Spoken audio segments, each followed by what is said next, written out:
it's a new day. So, it's a new day and I've discovered a new oil leak. That is engine oil on that bit of cardboard there. I think it's dripping out of the oil filter housing. So today we're gonna have a go at fixing whatever is causing this oil leak. So I'm guessing just needs an oil change. Let's get to it and see. First things first, what we got to do, because this has got PDCC, this car, got to do this nut here and this one here, and then apparently this thing comes down out of the way. Right, so that's what that looks like when it's down out of the way. I'm guessing that's just some sort of cooler, because it's just a pipe goes backwards and forwards.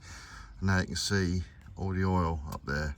And I think it's coming from the oil filter housing by the look of it. So let's get that off and have a look. Although to be fair, it looks like there's loads of it up there behind. I don't know whether that's just blowing out and the forward motion of the vehicle is getting it all up there. But all I can do at the moment is just to change the oil filter, which needs doing anyway, clean all that up and then just monitor it. Right, I've put a bungee cord on these hoses because I'm pretty convinced that they are going to be right in the way of all the oil when it starts to drain out. Got this socket, fits the oil filter housing. This feels really tight, so I don't suppose that seal in there is in great shape.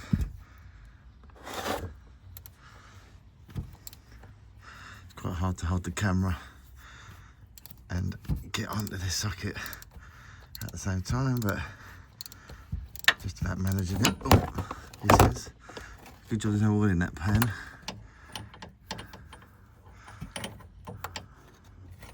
Right, I'm going to put the camera down and do this with two hands because this is a bit of a pig. Right, it's a good job you can't smell this because this oil absolutely stinks of petrol and combustion byproducts. So it's well due a change. I've had a quick look in the filter here, and although it's filthy, there's nothing shiny in there. I had a look all the way around and it's still intact as well. It's just really dirty, and as you can see, the old filter housing is also filthy.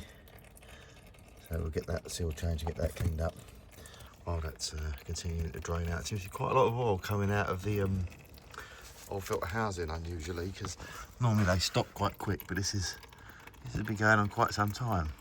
Nicely cleaned up oil filter housing and a nice new Bosch oil filter. Right, so I had a minor drama when I was draining the oil out, because it would appear that my oil drain pan doesn't hold as much as the engine does, and it went everywhere.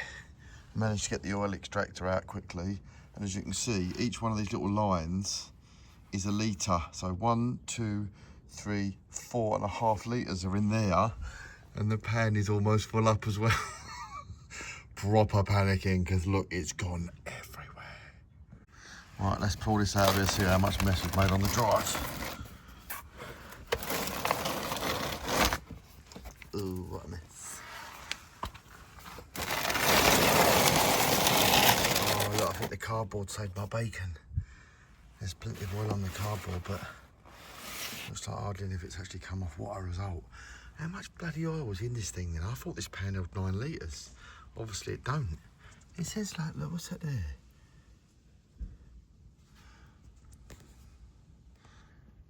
What is that? 6, 7, 8 litres it says. Well, that can't be right, because if there's 5, that's probably on the 5. There's 5 litres in there, and there's 4.5 litres in there. 9.5 litres, is that what this thing holds? Jesus. I'm going to try and pour that into there. What could possibly go wrong, eh? Right, got it all in there with a minimum of spillage, as you can see, a little bit. I think it's time to chuck this oil drain pan away, because it clearly isn't big enough for this car to have changed the oil, and I don't want to be tempted to use it again and have to resort to panic stations. So I think I'll chuck that. If you guys have got any recommendations for a good size oil pan that will take all the oil out of a Cayenne, then please drop the comments below and let me know where to get one from.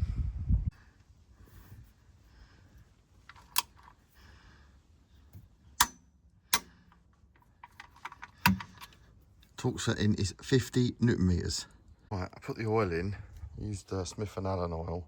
eyeballed it, and it's actually bang on the dipstick. So I'm going to go for a start now and check for leaks.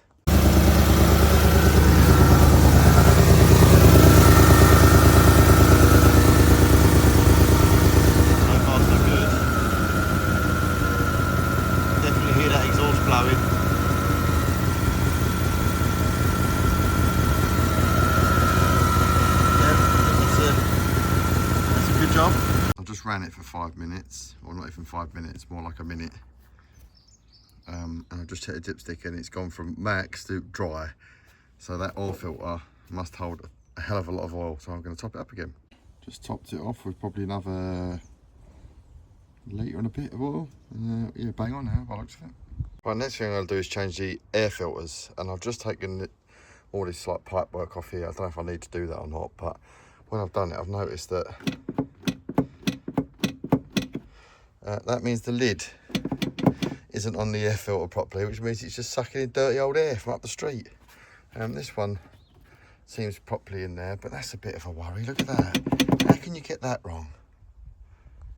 Right, I've managed to get this up a bit. There's a pipe attached down there. I don't know how that comes off. I've tried like pulling it a bit, but it doesn't seem to want to move.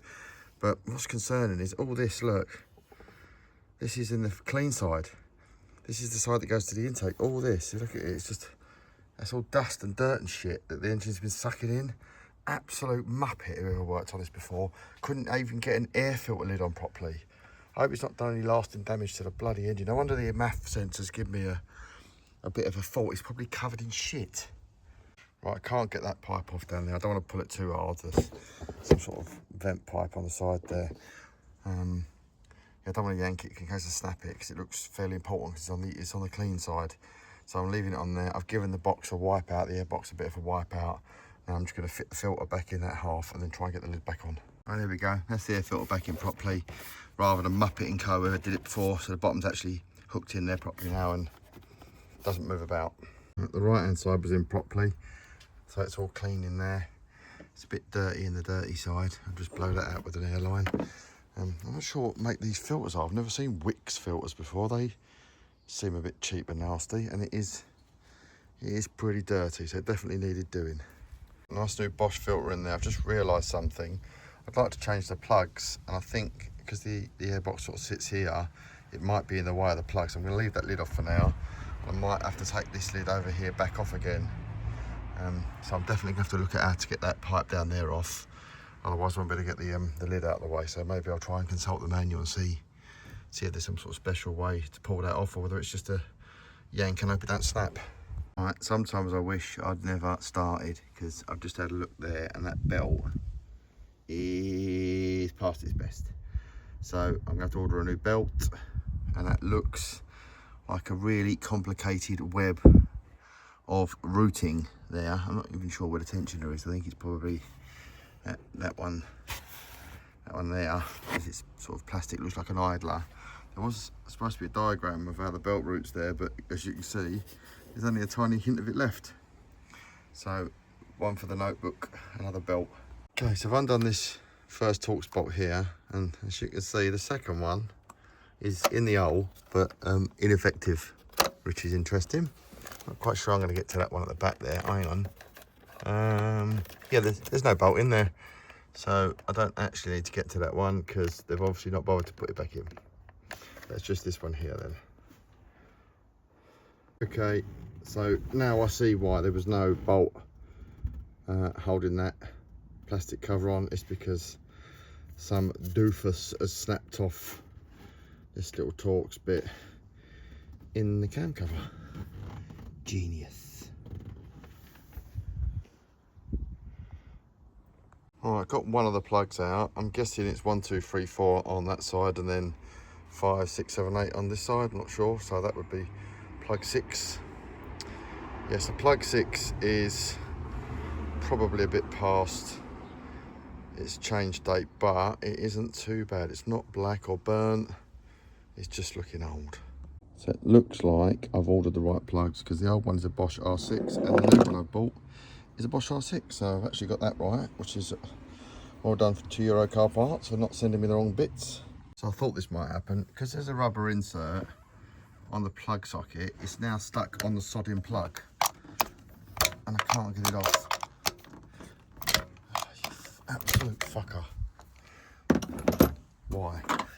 Why is the little ball never strong enough to hold the socket? So this is the problem now, is I can't get it out of there. So I'm gonna have to wind the plug back out, take the stupid rubber thing out of the socket, and then put it all back in again.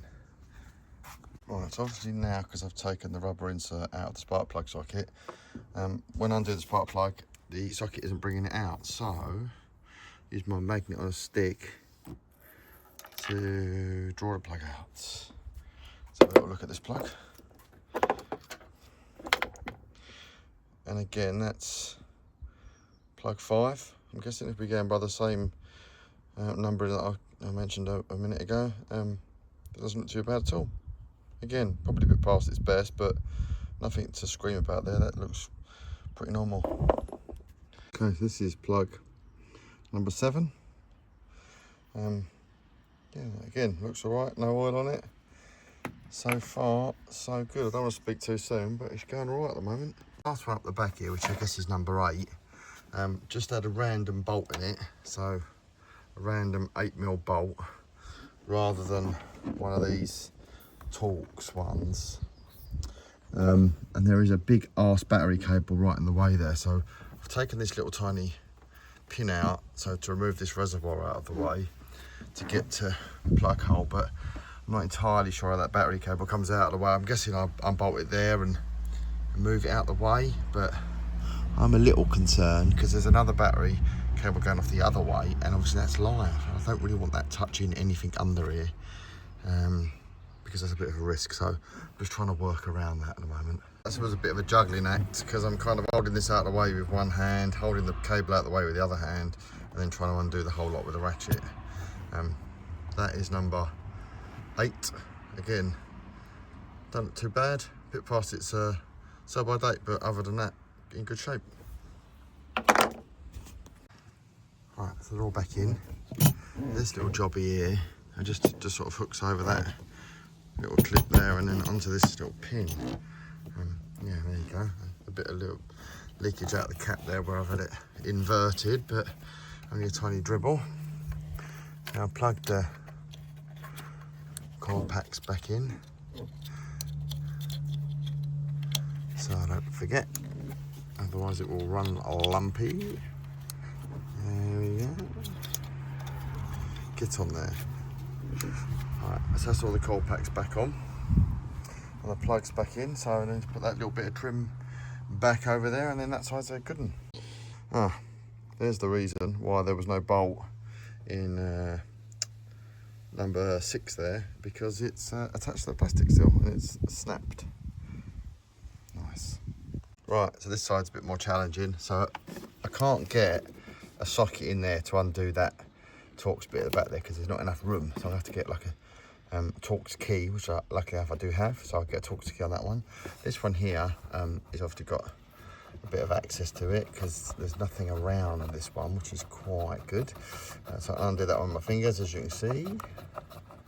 But I've just noticed one large issue, and that is a great big engine mount, which is right in the way of that plug. So I'm guessing I've got to unbolt this thing and take it out. Hopefully the engine doesn't move when I do that, and it'll be a nightmare to get it back in. And then I've got to try and get this air box out of the way, which means I've got to get that pipe off. So I'm going to quickly look at the manual and see how that pipe comes off. Right, I'm sure Porsche's doing this to mess with my mind, right? So that's a 16mm, and there's quite a bit of movement in that. 15mm doesn't fit. This is 5/8, and it's actually tighter. So are there imperial bolts on this car? I've not seen imperial bolts on a car for more than 20 years, which seems really, really weird. Again, in the comments, if you think that's normal, then let me know. Right, so for that back one that's got limited clearance, I've used this little teeny tiny ratchet that I got in a Barco set, and it takes normal like screwdriver bits, and that went in there absolutely spot on. Righto, the manual states a screwdriver goes in that little slot.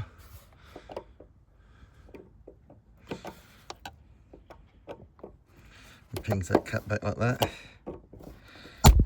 There we go. and then it's just like a push fit fitting for plumbing, and you kind of put your fingers on the collar. Yeah, that's easier said than done. Right, so you put your fingers on that little collar there, which you can't get to because the cap's in the way. That's interesting. That collar needs to be pushed in, a little collar in there, and then everything pulls off like a plumbing fitting. But I'm gonna have to put the camera down because I might have to put a screwdriver in there and give it a lever, because I certainly can't get my fingers in there to squeeze that back. There we go. A screwdriver did the trick. Basically, you've got to push this back. It's just like a push fit plumbing fitting. It was from there quite a long way, mind. Everything that concerns me slightly now is because the air filter wasn't on properly, this would have been sucking dirty air in, and this hose here goes off to the suspension compressor. So I think that's another job I might have to do, is get that suspension compressor off and have a look at the piston ring, because if it's been ingesting dirty air, it'll be worn. The retaining bolts for the coil packs are present and correct on this side, which is nice. Here's plug number, what I think is 1. Yeah, looks the same as all the others, not too bad at all. There's plug 2. Again, same as all the others, looks pretty good. No oil or anything on it, perfect. Plug 3. Right, that's the last plug, which is plug 4. Right, raw box back up. I've put a little cable tie around this wire because it's just sort of floating. There's a little clip down there, but I can't see where it clips into, so that'll do for now. If you know where it clips into, yeah, again, let me know in the comments, because I can't see anything that's even remotely close to where that little thing is sticking out that it would fit into. I'm sure it's obvious if you know, but I don't, so help me out if you can, and let's go for a start with the new plugs in. Alright, first start, so it's got new oil, new air filters, new plugs. Oh, that sounds better. Oh yeah, that. Oh, that sounds much better. Listen to that.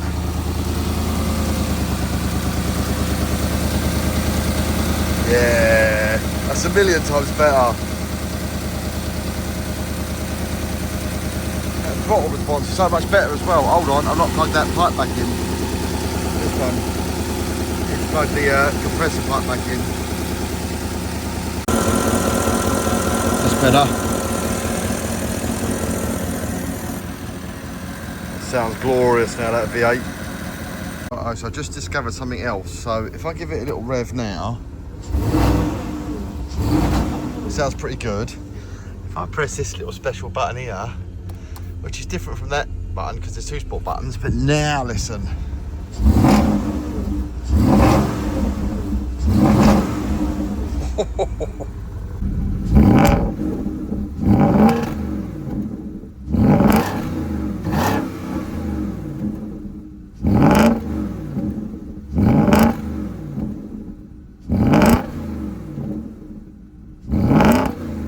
I'll leave you with the sound of that glorious V8. Thanks for watching, see you on the next video. That is quality.